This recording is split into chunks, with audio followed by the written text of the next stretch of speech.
situación que estamos viendo, sobre todo aquí en la frontera, y con tan trágicos resultados como lo que vimos ayer.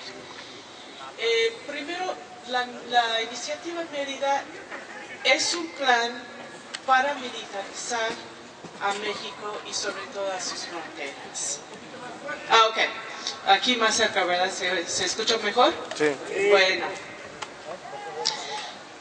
Es importante entender que no surgió, como dicen, de una reunión en que el presidente Calderón va y pide ayuda en la lucha contra el narcotráfico. De hecho, empezó la iniciativa Mérida mucho antes y nació en el contexto del Tratado de Libre Comercio. Y lo que dijeron, y sobre todo en la Alianza para la Prosperidad y la Seguridad, que se llama ASPAN, que es la parte de seguridad del Tratado de Libre Comercio.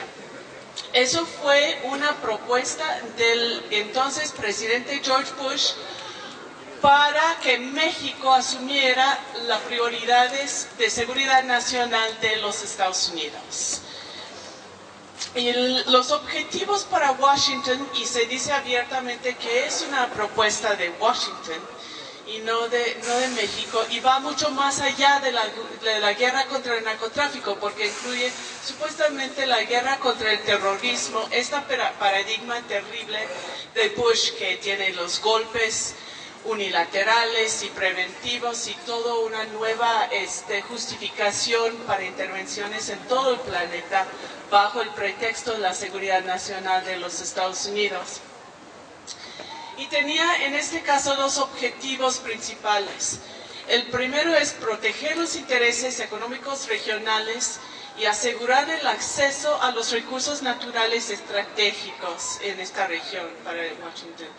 Y el segundo fue poner la doctrina de la seguridad nacional de Bush, que supone la presencia o la amenaza de presencia militar de Estados Unidos en no solo toda la región, sino todo el mundo, para garantía de estabilidad y las inversiones a través de los Estados Unidos.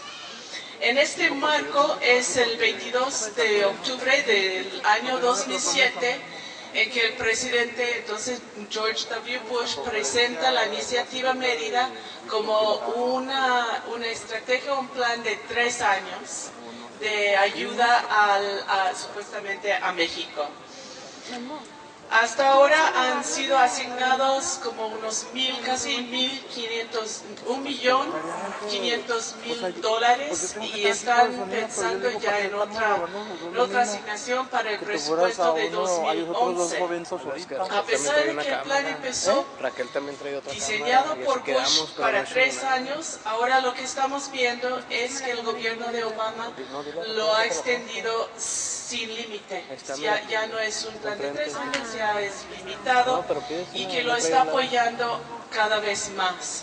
Además de presupuestos anuales, ya van 2 suplementos para darle más dinero, sobre todo a las Fuerzas Armadas de México. En las primeras iniciativas, los primeros recursos fueron para equipo militar. Y ahora lo que estamos viendo es que se está dando como un maquillaje en donde los recursos van más a los policías y para capacitación. Sin embargo, yo creo que el caso ayer y lo que ustedes han vivido lo han dejado muy claro que en muchos casos lo único que están haciendo es cambiando de verde a azul a los mismos comandantes y soldados, y de todas maneras las tácticas y lo que es el impacto sobre la población son iguales. Y eso es porque todo esto pasa dentro del mismo modelo de guerra contra el narcotráfico, que es un modelo muy particular, no es la única manera de combatir al crimen organizado, ni por mucho es la manera más efectiva. Tiene una historia que viene desde el año 1971, que es cuando el entonces presidente Nixon inventó básicamente este modelo con un propósito muy claro, que fue concentrar los poderes y la autoridad y la alianza con fuerzas de seguridad en la presidencia. Es un modelo que concentra poder en la presidencia. Este dato es importante porque entonces queda muy claro la razón de que, a pesar de que casi no había hablado en la campaña sobre el problema de la guerra contra el narcotráfico, en el momento en que Felipe Calderón asume la presidencia con una gran polarización y movilizaciones en la calle, en México lo primero que hace es lanzar esta guerra. Y se hace así una alianza muy estrecha con las Fuerzas Armadas para legitimar una presidencia que no tenía la legitimidad de las elecciones y que no tenía el apoyo de una gran parte de la población. Últimamente, seguramente muchos han escuchado algunos comentarios por parte de la secretaria del Estado, Hillary Clinton, que dice que no solo van a seguir apoyando a la iniciativa Mérida, sino que ahora identifican una insurgencia en México que va de crimen organizado a una insurgencia en México que requiere de más apoyo. Nosotros que llevamos desde el principio analizando esta iniciativa, pensamos que este es un preludio a un nivel de intervención y de participación de los Estados Unidos aún más profundo de lo que hemos visto ahora. Como decía antes, inicialmente el propósito fue que en este año, en el presupuesto que se tiene que aprobar para el año 2011, se ve que frente a la crítica, al apoyo al ejército, se disminuye muchísimo y se pasan los apoyos al policías y capacitación y otras cosas.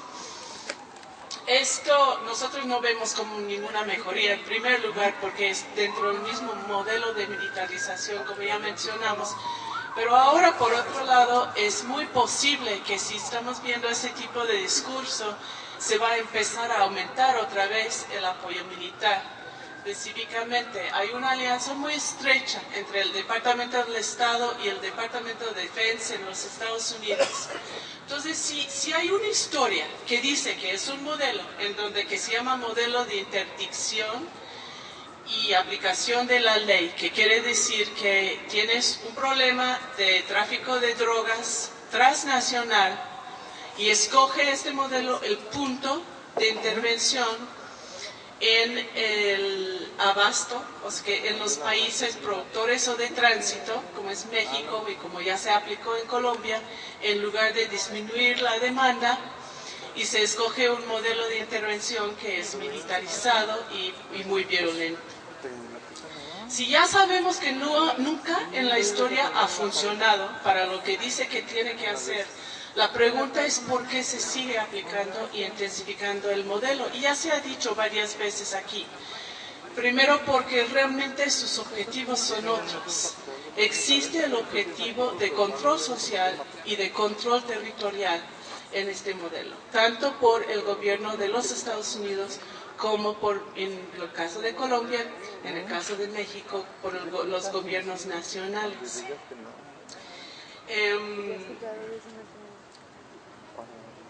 Cuando empiezan a intensificar el discurso, como ha pasado recientemente con lo de la insurgencia, como decía, se ve en el marco de lo que llamamos exageración de amenazas. En inglés es risk assessment.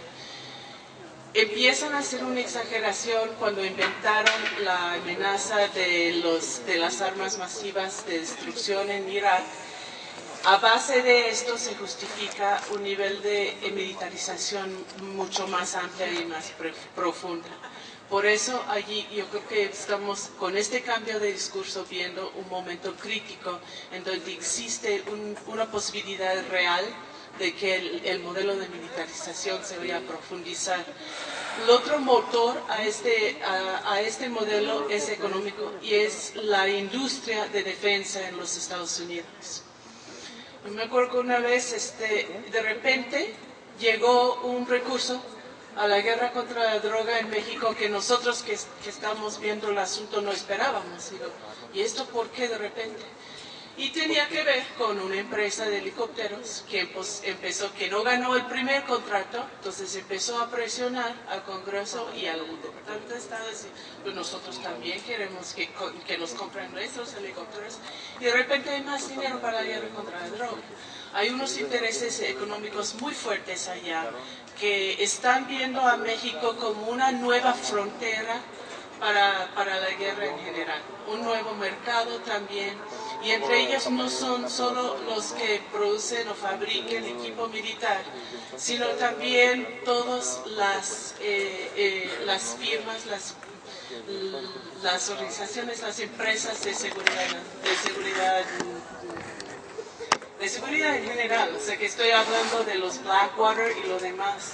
Las estadísticas dicen que el Departamento de Defensa ahora está subcontratando casi el 80% de su trabajo. Es muy difícil para nosotros y para muchos, para el público en general, saber dónde están estos contratos. Pero solo con esta estadística lo que sabemos es que una gran parte de los apoyos de la iniciativa americana van a llegar a México, van a llegar con los DynCorp y los Blackwater. Esto representa una amenaza muy grave a la población porque son empresas que en la ley internacional no hay rendimiento de cuentas, son empresas que tienen prácticas constantes de violación de derechos humanos y una capacidad de impunidad muy grande. Ya lo hemos visto en el caso de la matanza de civiles por parte de representantes de Blackwater en Irak, que quedó en la impunidad finalmente, a pesar de que estaba comprobado por todos los hechos y los medios. Y son empresas en que no se sabe qué están haciendo, qué tipo de capacitación, qué tipo de servicios traen bajo la iniciativa Mérida y otros apoyos. La iniciativa tiene entonces varios objetivos reales que están escondidos detrás de lo que es apoyar a México en la lucha contra el narcotráfico.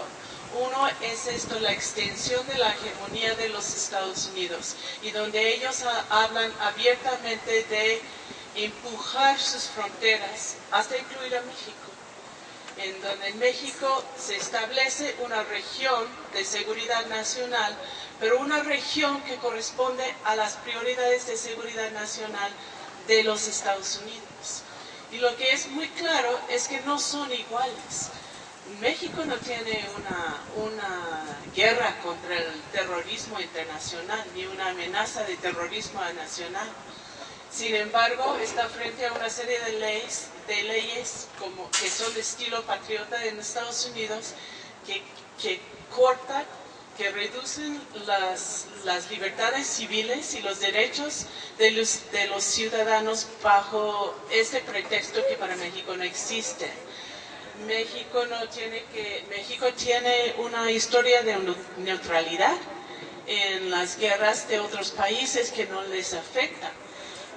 La política exterior de los Estados Unidos es todo lo contrario, porque se mete en otros problemas cuando ven no solo afectado su seguridad nacional, sino sus intereses económicos. Entonces hay muchas contradicciones allá que han sido ignoradas en este afán de crear una región de seguridad nacional.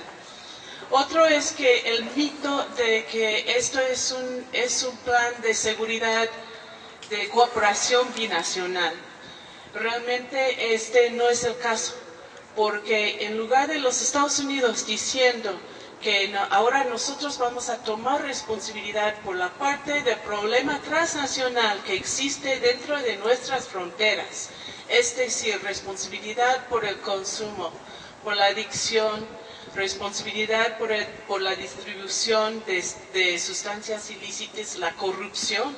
¿Cómo va a pasar una frontera si no hay corrupción en los dos lados? No, pero en lugar de hacer eso, dicen, nosotros vamos a ayudar a México, como si no existiera nada en su país. Es otra manera de disfrazar la intervención con este pretexto o este mito de la cooperación binacional.